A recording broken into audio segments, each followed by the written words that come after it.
말라기 3장 10절 말씀 보겠습니다. 만군의 여호와가 이르노라.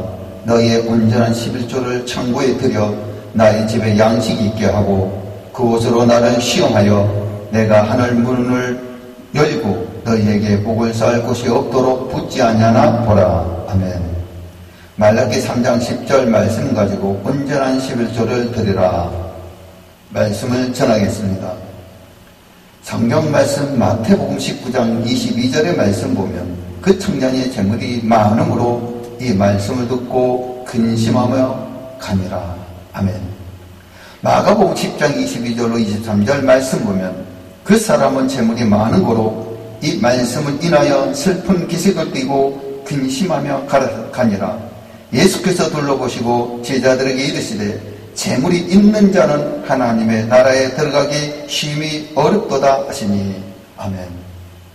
누가복음 18장 24절로 25절의 말씀 보게 되면 예수께서 저를 보시고 가라사대 재물이 있는 자는 하나님의 나라에 들어가기가 어떻게 어려운지 약대가 바늘기로 들어가는 것이 부자가 하나님의 나라에 들어가는 것보다 쉬우니라. 아멘.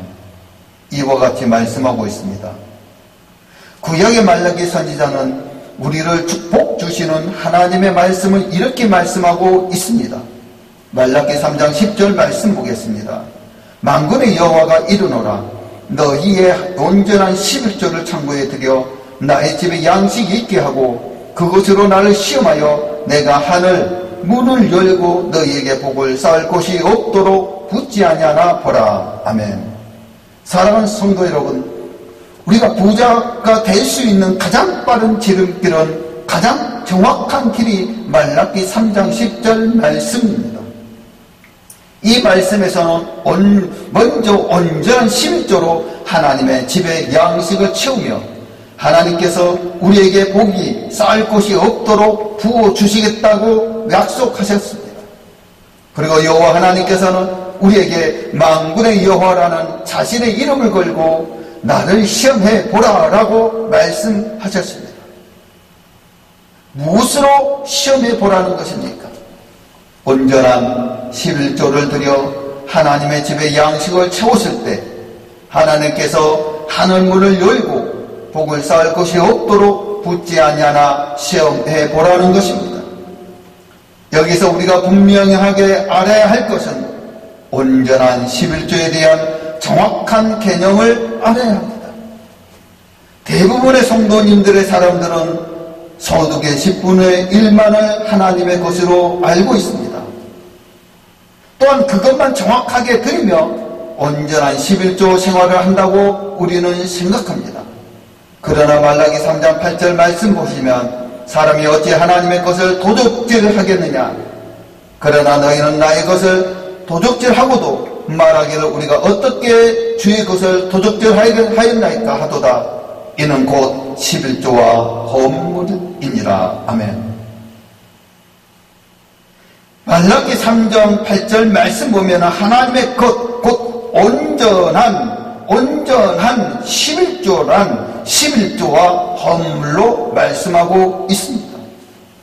하나님께서 말씀하시는 온전한 11조란 소득의 10분의 1만 뿐만 아니라 구제헌금, 건축헌금, 성교헌금, 절기헌금, 11조, 감사, 예물 등을 하나님께서 마음의 소원을 주며 요구하시는 모든 헌물을 포함한 것입니다.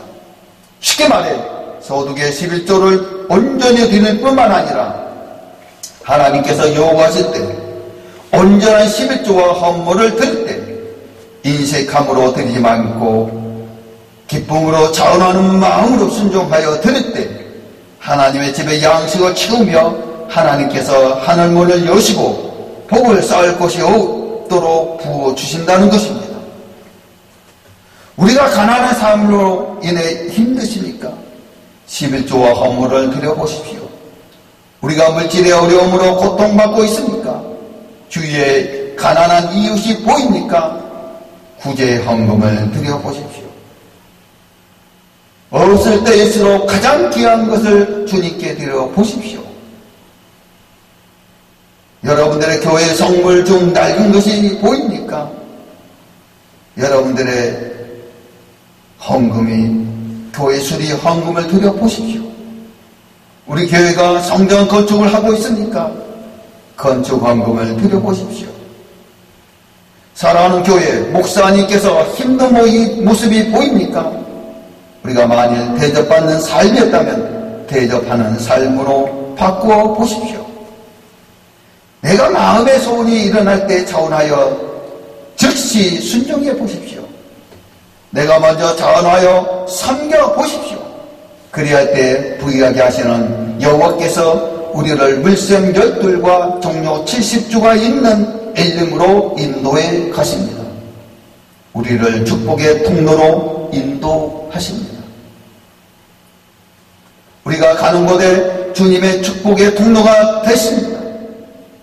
이스라엘 백성을 물이 없는 건조한 광야의 길을 걷게 하시면서 물샘 12과 종료 70주가 있는 엘림에 인도하셔서 장막을 지게 하신 것은 여호와께서 자기 백성에게 풍요로움을 축복을 주실 수 있는 분임을 가르쳐주고 있습니다.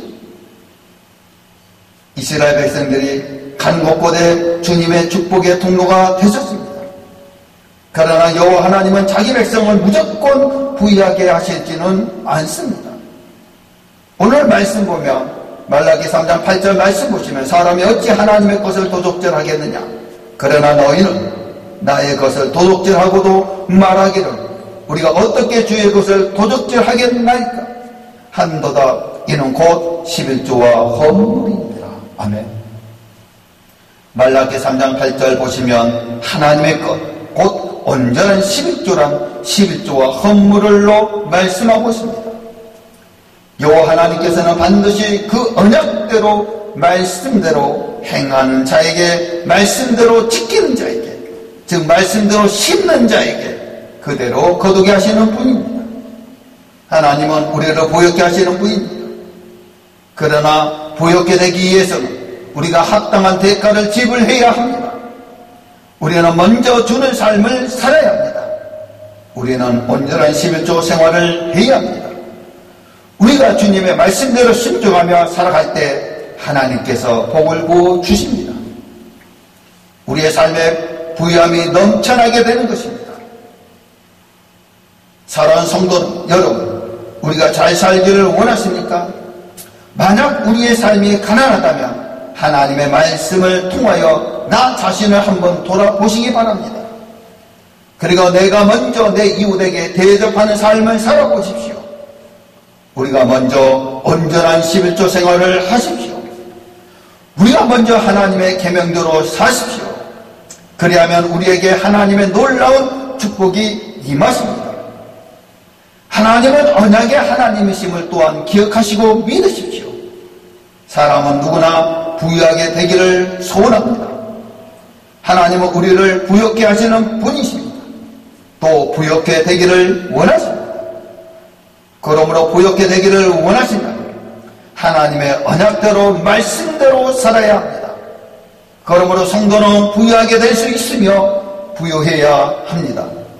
성도는 누구나 부유해질 수 있습니다. 그러나 모두가 부유해지는 것은 아닙니다. 그러면 부유하게 되기 위해서는 어떻게 해야 합니까? 하나님은 어떤 성도들을 부유하게 하십니까? 성도는 부유해야 하며 또 부유해질 수 있습니다. 왜 그럴까요? 우리는 부유하게 되는 방법을 알아야 합니다. 이스라엘 민족들이 마라를 지나 이스라엘 자손들은 엘림에 이르게 됩니다. 마라를 지나 이스라엘 백성이 도착한 곳은 엘림입니다. 그곳에서는 무엇이 있었습니까? 출애굽기 15장 27절 말씀 보시면 그들이 엘림에 이르니 거기 물샘 12과 종료 70주가 있는지라. 거기서 그들이 그 물 곁에 장막을 치니라. 아멘. 광야에서 물샘 12과 종료 70주는 무엇을 말씀하는 것입니까? 출애굽기 14장 27절 말씀 보시면 모세가 곧 손을 바다 위로 내밀면 새벽에 미쳐 바다의 그 세력이 회복된지라. 애굽 사람들이 물을 거스려 도망하나 여호와께서 애굽 사람들을 바다 가운데 부시니. 아멘. 헬림에는 물샘 12과 종료 70주가 있었습니다. 광야에서 12 물샘과 종료 70주는 무엇을 말씀합니까? 의미합니다. 광야는 사막과도 같아서 물이 아주 귀합니다. 더구나 이스라엘 백성은 양을 치며 생활했기 때문에 양떼에게 먹일 물이 없다는 것은 그들에게 죽음과도 같았습니다. 그러므로 물샘 12과 종료 70주가 있었다는 것은 그만큼 많은 양떼를 먹일 수 있었다는 것입니다. 그들에게 광장 굉장한 풍요로움을 말씀합니다. 이 말씀은 물이 없는 건조한 광야의 길에 걷게 하시며 물샘 12과 종료 70주가 있는 엘림의 장막을 치게 하신 것은 하나님은 메마른 광야에서도 자기 백성에게 풍요로움을 주실 수 있다는 것을 보여주셨습니다.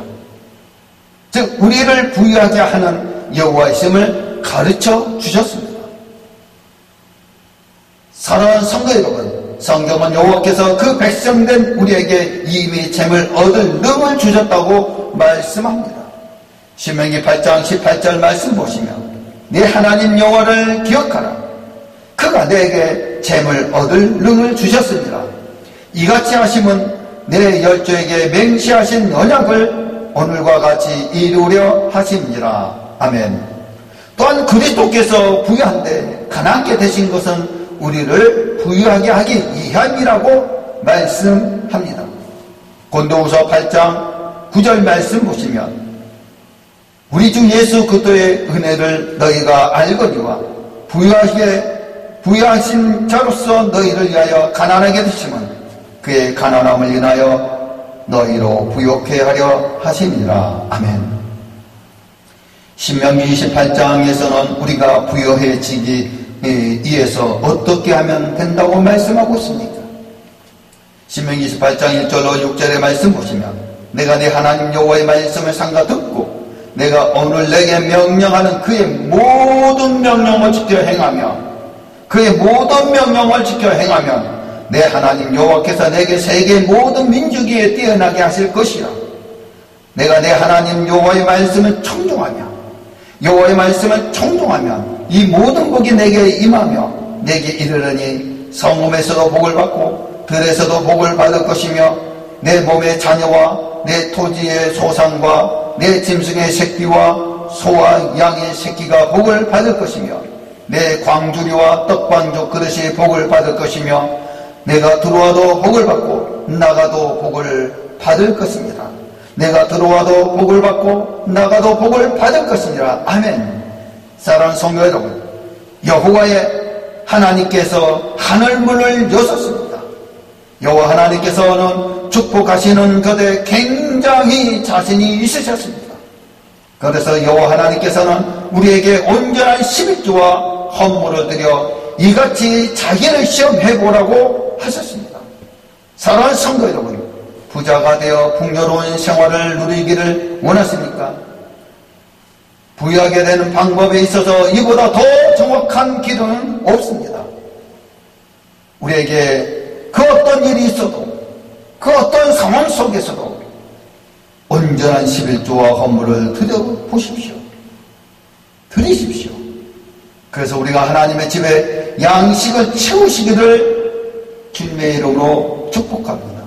그래야면 요 하나님께서 하늘의 복과 땅의 축복, 또 하나 생활의 축복, 우리가 하는 모든 일에 축복받는 하나님의 귀한 자녀, 11조를 잘 기름으로, 11조와 헌물을 잘 기름으로 이와 같은 축복받는 하나님의 귀한 자녀가 되기를 주 예수 그리스도 이름으로 간절히 축원하옵나이다.